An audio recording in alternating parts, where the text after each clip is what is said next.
You, John Fitzgerald Kennedy, do solemnly swear I, John Fitzgerald Kennedy, do solemnly swear that you will faithfully execute the office of President of the United States that I will faithfully execute the office of President of the United States and will, to the best of your ability, and will, to the best of my ability, preserve, protect, and defend the Constitution of the United States. preserve, protect, and defend the Constitution of the United States. So help you God.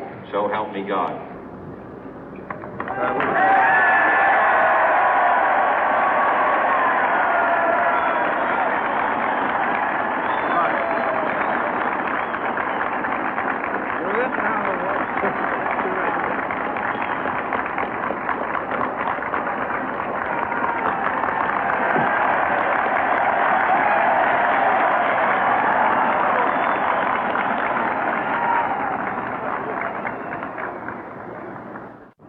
Vice President Johnson, Mr. Speaker, Mr. Chief Justice, President Eisenhower, Vice President Nixon, President Truman, Reverend clergy, fellow citizens.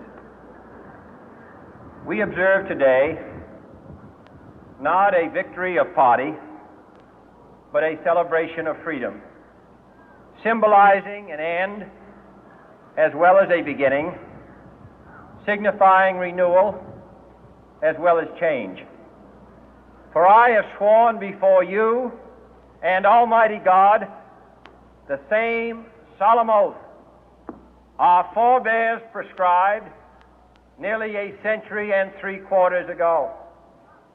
The world is very different now, for man holds in his mortal hands the power to abolish all forms of human poverty and all forms of human life. And yet the same revolutionary beliefs for which our forebears fought are still at issue around the globe. The belief that the rights of man come not from the generosity of the state, but from the hand of God. We dare not forget today that we are the heirs of that first revolution. Let the word go forth from this time and place to friend and foe alike that the torch has been passed to a new generation of Americans born in this century, tempered by war, disciplined by a hard and bitter peace, proud of our ancient heritage, and unwilling to witness or permit the slow undoing of those human rights to which this nation has always been committed and to which we are committed today at home and around the world.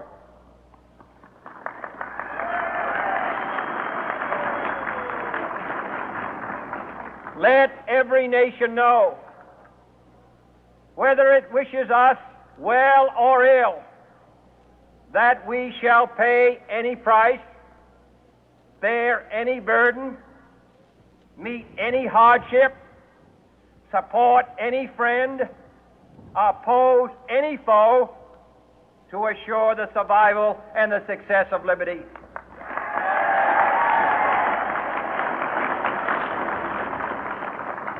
This much we pledge and more.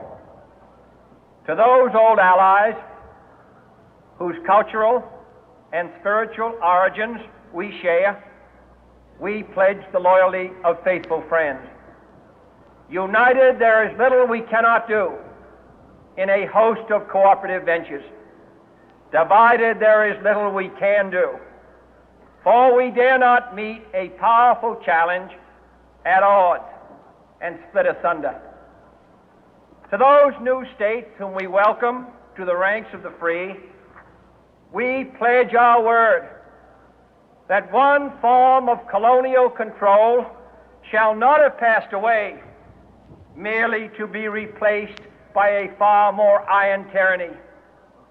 We shall not always expect to find them supporting our view, but we shall always hope to find them strongly supporting their own freedom, and to remember that in the past, those who foolishly sought power by riding the back of the tiger ended up inside.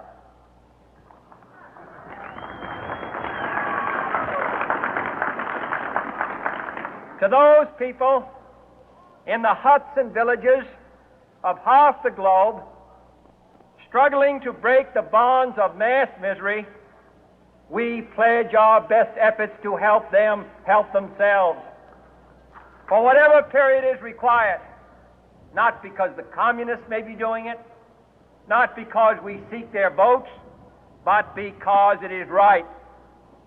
If a free society cannot help the many who are poor, it cannot save the few who are rich.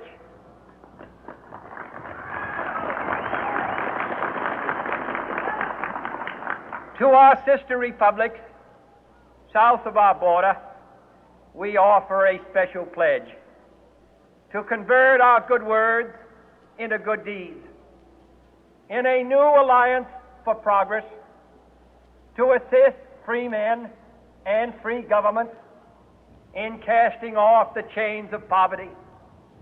But this peaceful revolution of hope cannot become the prey of hostile powers. Let all our neighbors know that we shall join with them to oppose aggression or subversion anywhere in the Americas. And let every other power know that this hemisphere intends to remain the master of its own house.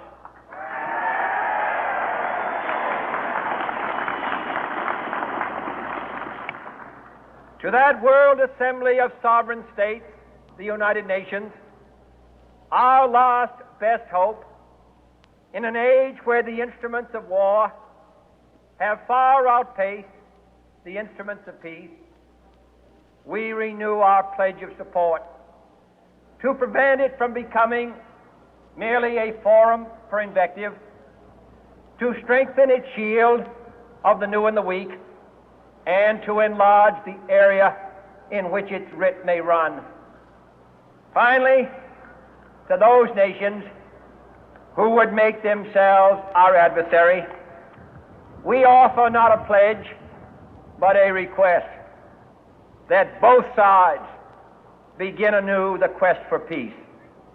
Before the dark powers of destruction, unleashed by science, engulf all humanity in planned or accidental self-destruction, we dare not tempt them with weakness, for only when our arms are sufficient beyond doubt can we be certain beyond doubt that they will never be employed.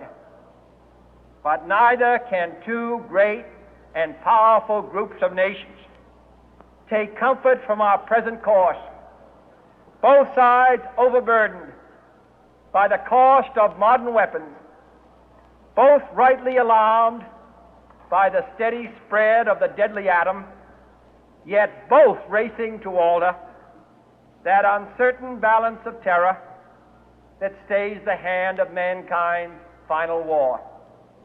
So let us begin anew, remembering on both sides that civility is not a sign of weakness, and sincerity is always subject to proof.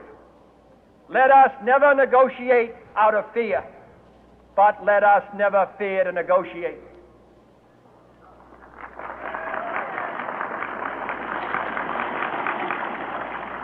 Let both sides explore what problems unite us, instead of belaboring those problems which divide us. Let both sides, for the first time, formulate serious and precise proposals for the inspection and control of arms, and bring the absolute power to destroy other nations under the absolute control of all nations.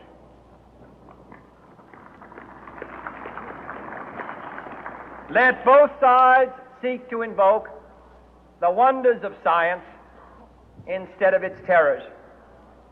Together, let us explore the stars, conquer the deserts, eradicate disease, tap the ocean depth, and encourage the arts and commerce.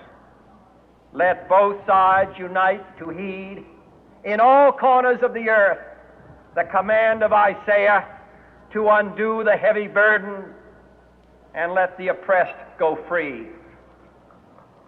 And if a beachhead of cooperation may push back the jungle of suspicion, let both sides join in creating a new endeavor, not a new balance of power, but a new world of law, where the strong are just, and the weak secure, and the peace preserved. All this will not be finished in the first 100 days, nor will it be finished in the first 1,000 days, nor in the life of this administration, nor even perhaps in our lifetime on this planet. But let us begin.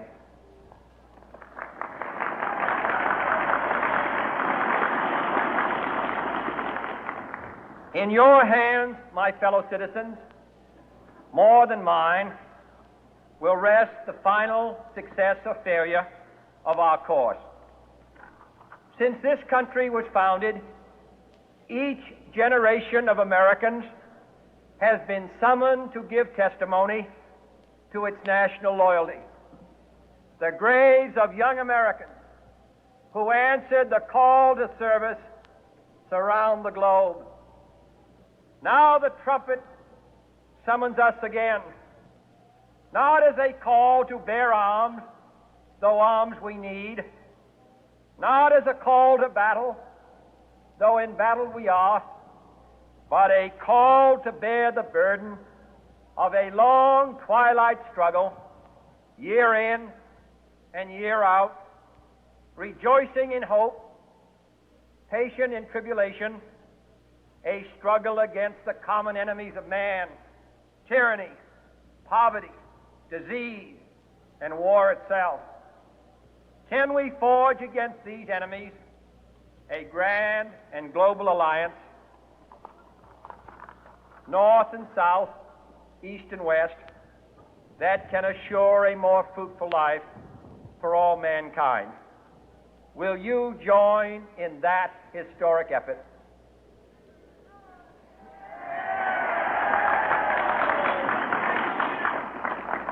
In the long history of the world, only a few generations have been granted the role of defending freedom in its hour of maximum danger.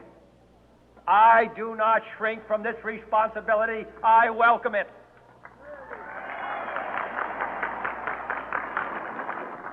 I do not believe that any of us would exchange places with any other people or any other generation.